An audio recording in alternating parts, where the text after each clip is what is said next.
Welcome to Slotted In There. Now, it's no secret that we're quite avid emulation enthusiasts, and maybe you are too. Or perhaps you're just starting your journey into the emulation, and like us, on occasion, you've been hit with this message. Or you're wondering why the startup logo is missing when the emulator launches. Maybe there's something not quite right in the emulation timing. Well, these are all issues that are related to the BIOS file for the emulator. So in this episode of Rebuilt, Restored and Reworked, we're going to briefly run through what the BIOS is, what it does, why you need it, and how to install them. So sit back, relax, and let's get into this.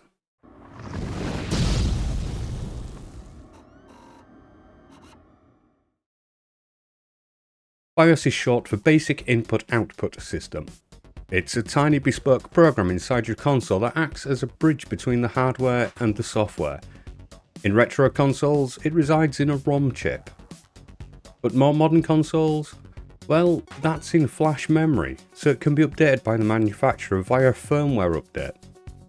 It's like having a resident DJ that shows up first, sets up all the gear, and makes sure the vibe is right before the main act can take centre stage.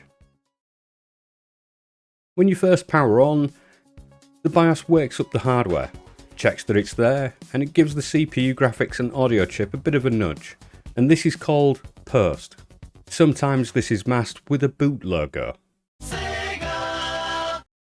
Making sure everything is connected and available before handing over to the software to launch.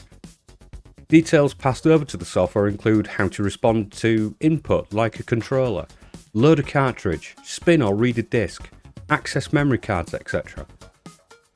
In some cases, it will also act as a reference guide for the software to communicate with the CPU, the graphic and audio chip, etc.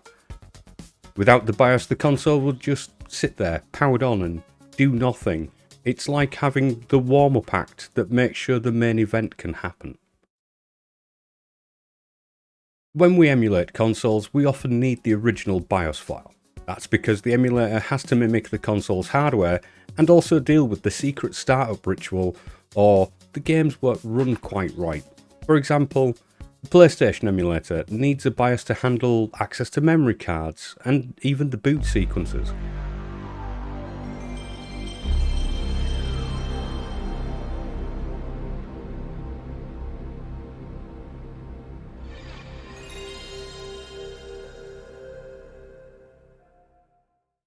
Game Boy Advance BIOS provides special functions like random number generation and decompression, whereas the Sega Saturn BIOS includes the CD player interface and the startup menu.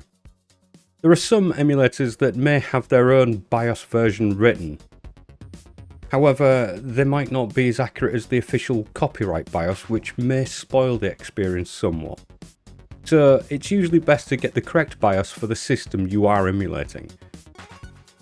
If you want to delve deeper into this website is full of further information and some great links. I'll leave a link in the description for this site as it's worth checking out. The information is absolutely fantastic and there's some very useful links in there too. You also might find this site of help too. Anyway, now we've briefly covered the is, does and why, let's move on to how. In a lot of cases, people tend to go for multi-emulators such as RetroBat, Batasera, or RetroArch, and these have a fairly similar file structure as to where you need to place the BIOS and the ROMs. In this example, I'm using RetroBat on Windows. It's installed to my E drive and the BIOS files need to be placed here.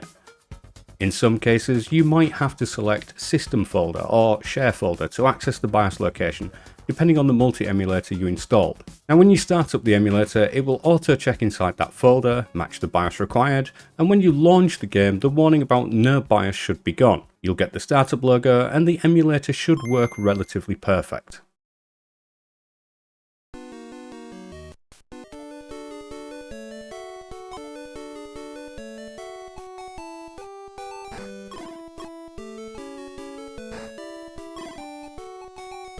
However, there are a couple of caveats to this, and the first one is, not all emulators work the same, and may require a different BIOS type or a modified one, but this is usually identified in the FAQ section of where you've selected to download it from.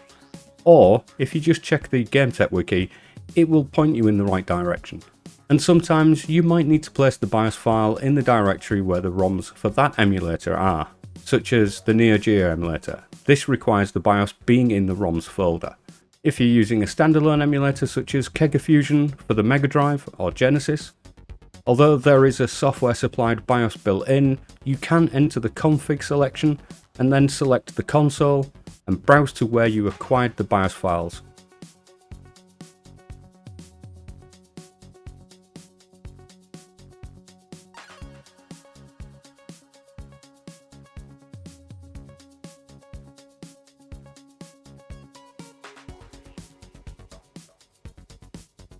And click OK.